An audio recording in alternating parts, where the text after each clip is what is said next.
I work at a 24-hour pet ER, and we had a patient that wasn't an animal. The man walked in at 2 a.m., dragging something black behind him. The way it moved didn't sit right, neither did he. The receptionists felt it immediately. The way he walked, stiff and uneven, like a scarecrow with one leg shorter than the other. He hid greasy blonde hair beneath a 10-gallon hat, spurs clicking as he moved. I watched the security footage later. His lips were white and thin, his teeth crooked. His mouth twisted into a half-smile, like he was seconds from laughter. He was dragging a massive black Rottweiler. The dog resisted, back paws sliding across the floor. The camera didn't pick up sound, but later the two gals at reception told me what he said. "He's acting possessed." They handed him intake forms.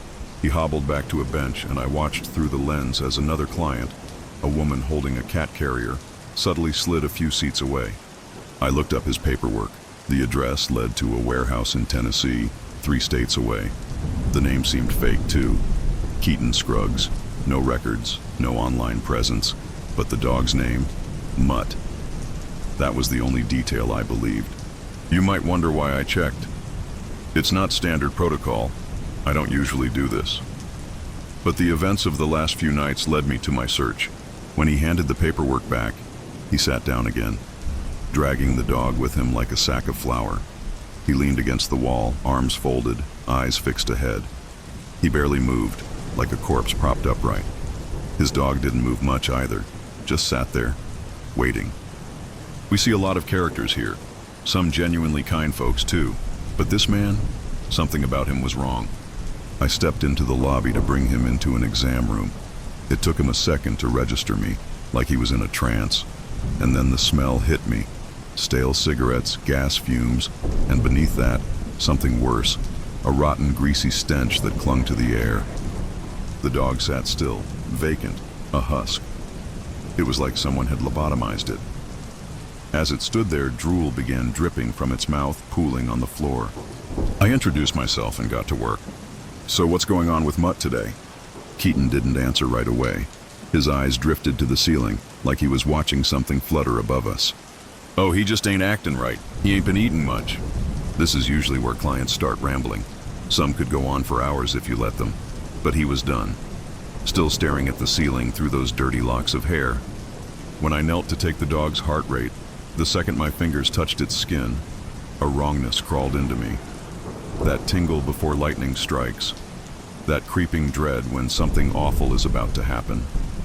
The vitals were normal, heart rate, breathing, but its skin was cold. 97 degrees, lower than we like. It was mildly dehydrated, maybe 4%. But when I peeled back its loose lips to check its gums, I felt like I was too close to something I shouldn't be. The gums were pale, the pupils locked onto me, dilated.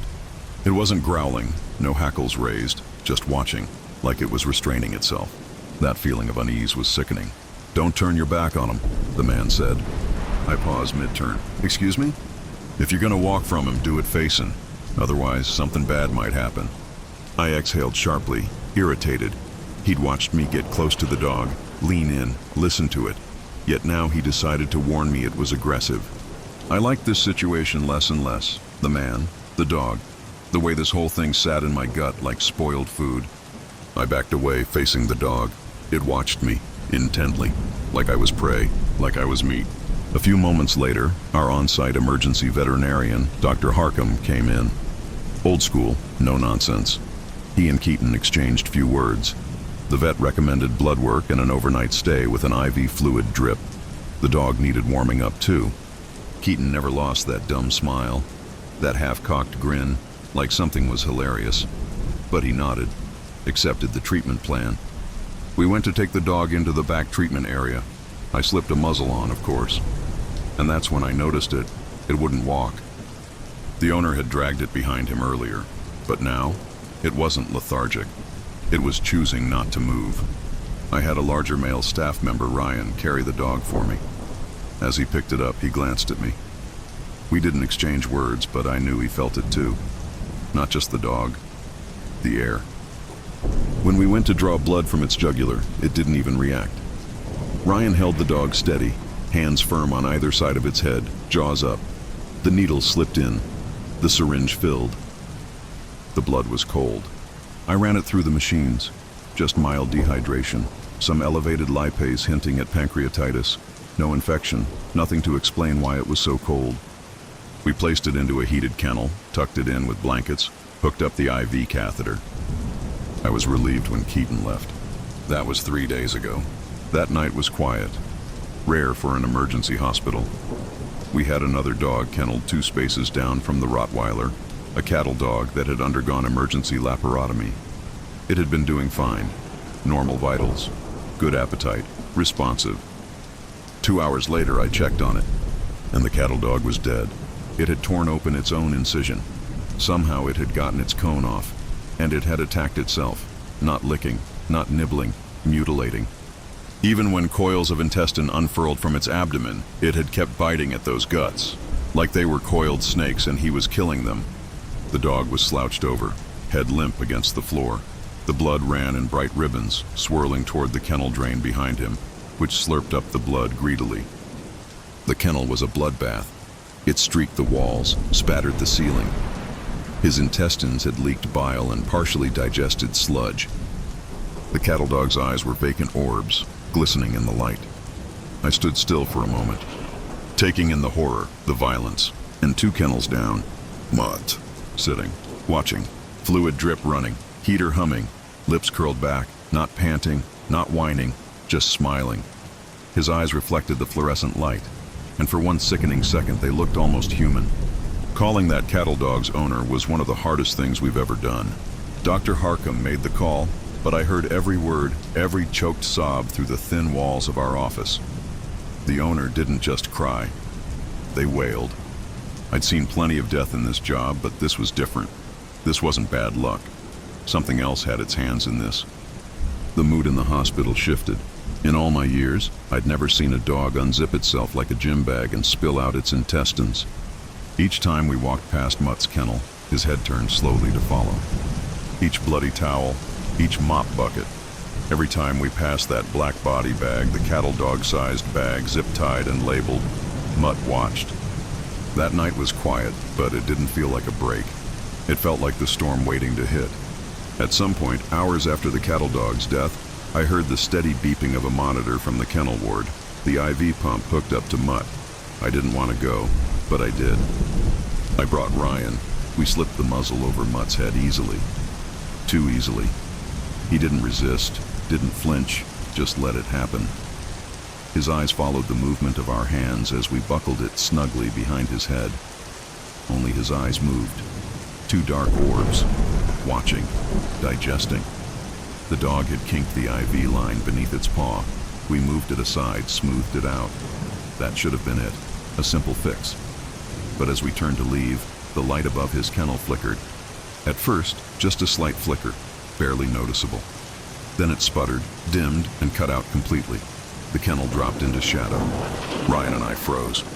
The only light now was a faint glow from the hallway behind us. We exchanged a glance. Neither of us spoke. Neither of us wanted to acknowledge what we were feeling. The air in the room changed, heavy, buzzing, like the static before a storm. Then the 2 tube lights above Mutt's kennel flared so bright it hurt to look at them. A pop, then a sizzle, and they died. Everything was silent. Ryan's back was to Mutt. Mutt lunged. A surge of violence, muzzle strapped tight, body lunging forward. He slammed his head against Ryan's side, ramming into him again and again. Ryan screamed.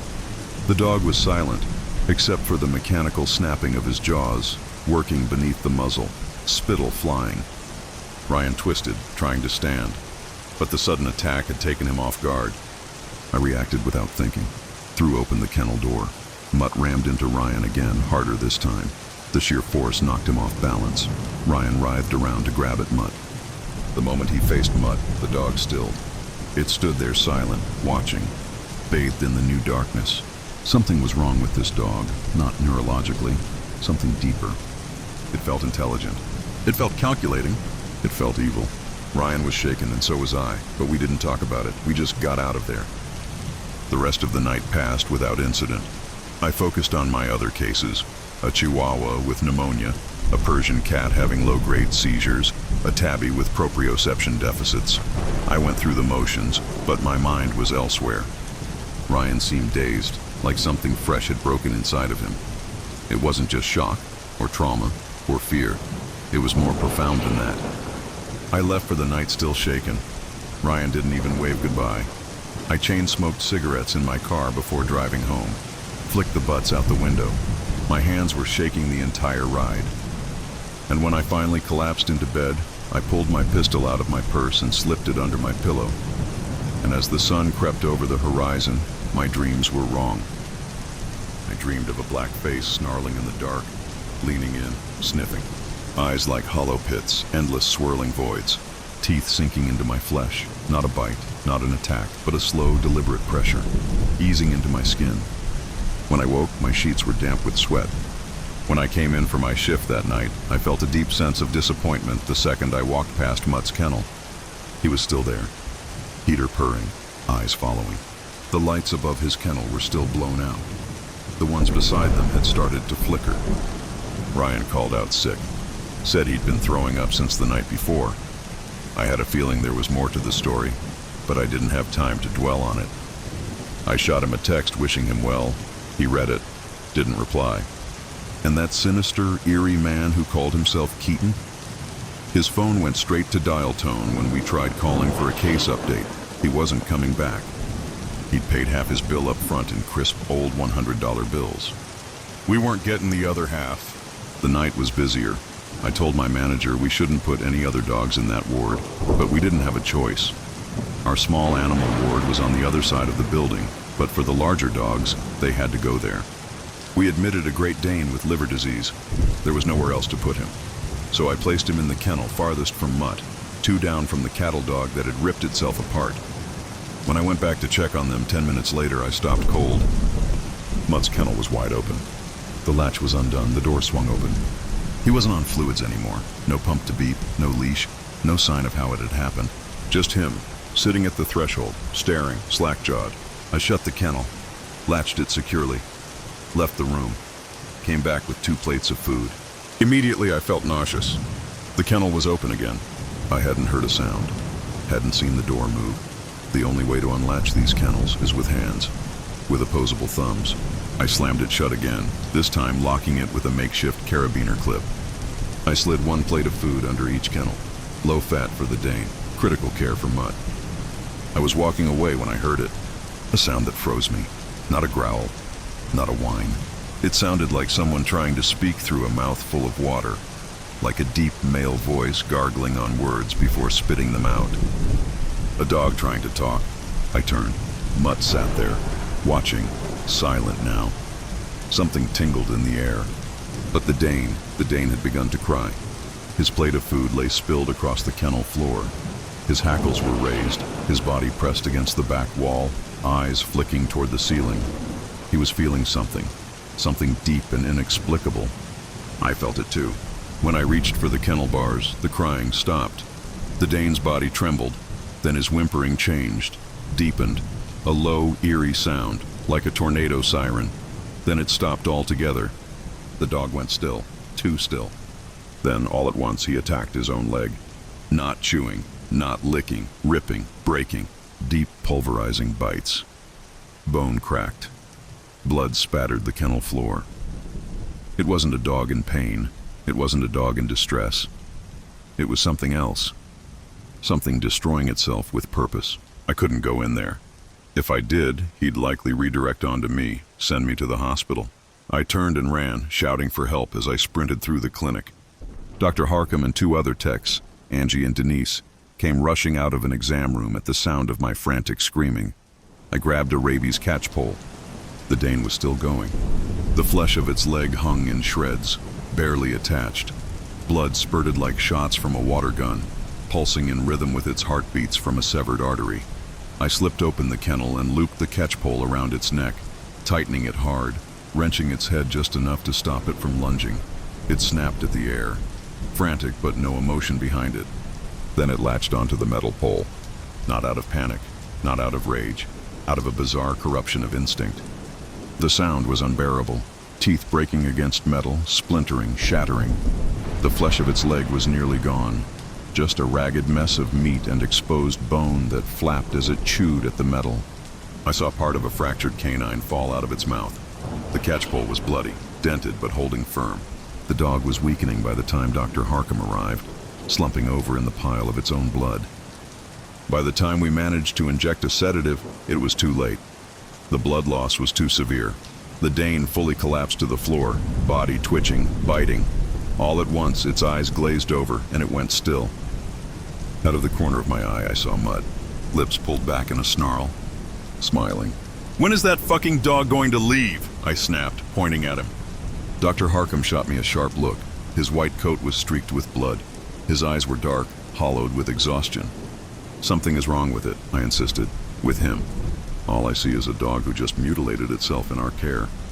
He said, "The second one in 2 days. Don't worry about that fucking dog. We have bigger issues here. I have another owner to call, another person I have to tell their pet killed itself. Under my watch." He flicked blood from his fingers, dragged a sleeve across his face. He was years past burnout, a shell of his former self. He couldn't see what I saw. He couldn't see the way Mutt watched, the way his eyes lingered over the carnage pooling beneath my feet. Like he was enjoying it, Dr. Harkham sighed, rubbing a hand down his face. "We tried calling that creepy bastard again. Numbers out of service. He ditched the dog on us. That meant we had to rehome it. It could take weeks. I couldn't take weeks with him. None of us could." And as I looked into Angie's eyes, I knew she felt the same. The hospital settled into an uneasy silence. The night shift pressed on, but something had shifted. We were all exhausted, hollowed out by what we'd seen. The cattle dog, the Great Dane, the blood. Mutt still sat in his kennel, untouched food at his feet, heater humming, watching. 2 more lights flickered out while I cleaned. I mopped blood from the floors, the thick iron scent clinging to my skin. The towels we used to soak up the mess were soaked through, a deep, ugly red. And through it all, Mutt never looked away. I told myself I'd figure something out, that I just needed time, but time wasn't on my side. I was dumping a load of bloody towels into the laundry bin when I heard it. "Alison." I dropped everything. A voice thick and wet, slurred in a way no dog's throat was built to produce. It wasn't a bark. It wasn't a growl. It was trying to speak. And what came out wasn't just a sound. It was a name. My name, Allison. I turned, stomach lurching. Mutt was sitting in his kennel, still, muzzle slack, drool pooling on the blanket beneath him. His pupils swallowed the light. I couldn't move. My brain was trying to rationalize it, trying to shove what I had just heard into a box of normalcy. Maybe I'd misheard. Maybe it was the pipes, or a monitor, or... But then the smell hit me. Rot. Not just the smell of the hospital, not just the faint antiseptic and animal musk that always clung to the air. This was meat left in the sink for weeks. This was something dead wedged into the cracks of the world. And I realized then, the smell I'd caught when Keaton first walked into the lobby, that greasy, putrid stench, it hadn't been him. It had been the dog. I ran.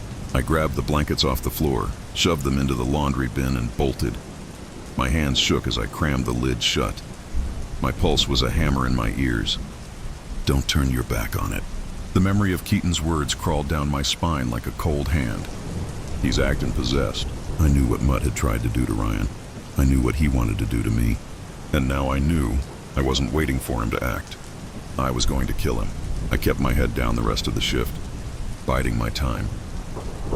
My mind wasn't on the cases I took. I worked on autopilot. I went through the motions, but my body was moving without me. And when I got a moment alone, I pulled up 20 ml of pentobarbital sodium and phenytoin sodium solution.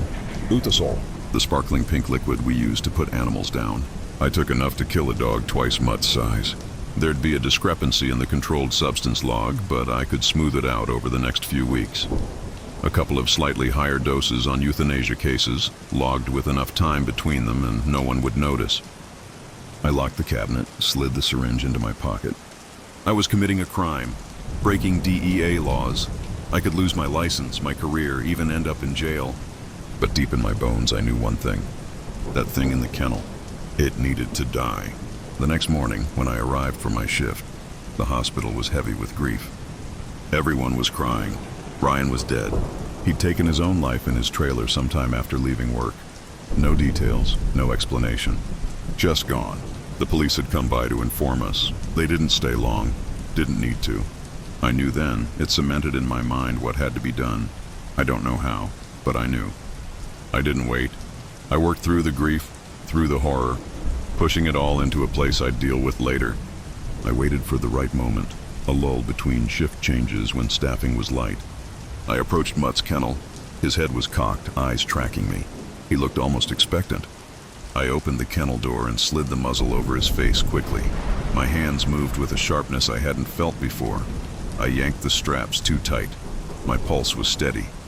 I leaned out of the room, peered around the corner, no one coming. I held Mutt's paw, feeling for the vein, my other hand already slipping the needle beneath the skin. The syringe in my palm felt hot. I pushed the plunger. It was difficult, so much volume to inject, but I pushed it all, every last drop. Normally, when an animal is euthanized, it happens fast. They slump, their eyes stay open.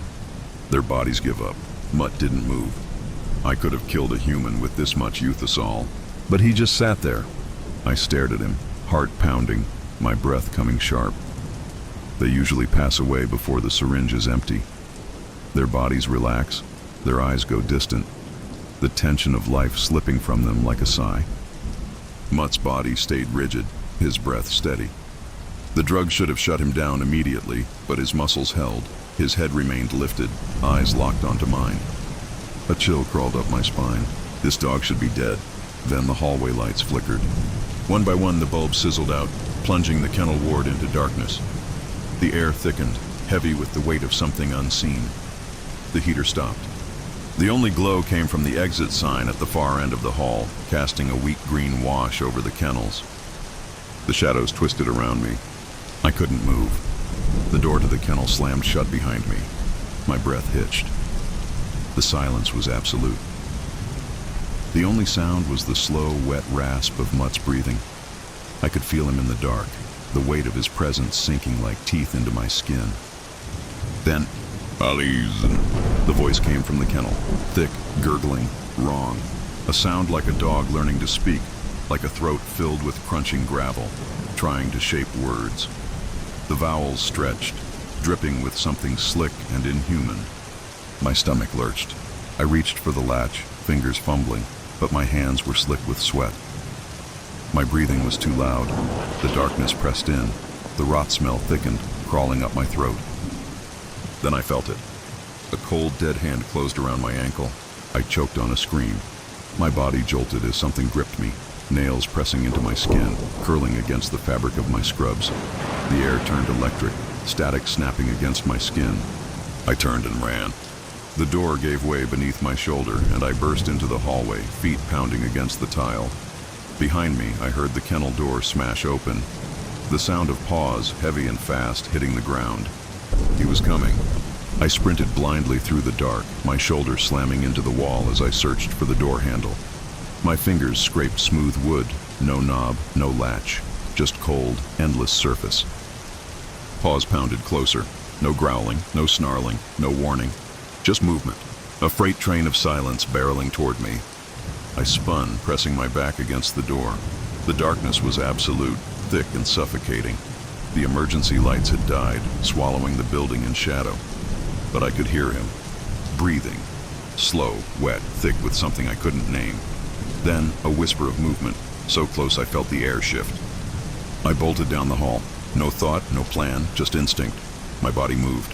I reached my locker, yanked it open, hands scrambling for my purse. The air behind me shifted. A weight. A presence. I felt it before I saw it. A void yawning open. My fingers closed around cold metal, the grip of my handgun.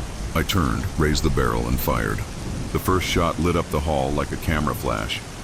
In that brief flicker, I saw him. That snarling grin. The second shot. The third. His body jerked, but he didn't fall. His lips were still curled back in that awful rictus. The sixth and final shot hit its mark. The left side of his skull caved inward, the muzzle of his face blown apart.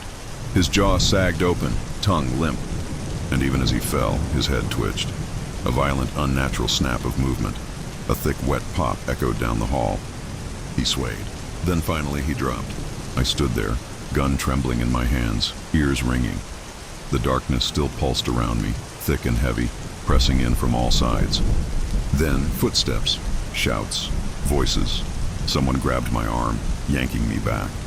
The lights flickered, buzzed, then flared back to life, and for the first time, I saw what I had done. One shot had buried itself in the tile, the rest had hit him. Mutt lay on his side, his head a ruin of blood and bone. His chest rose once, twice, then he went still.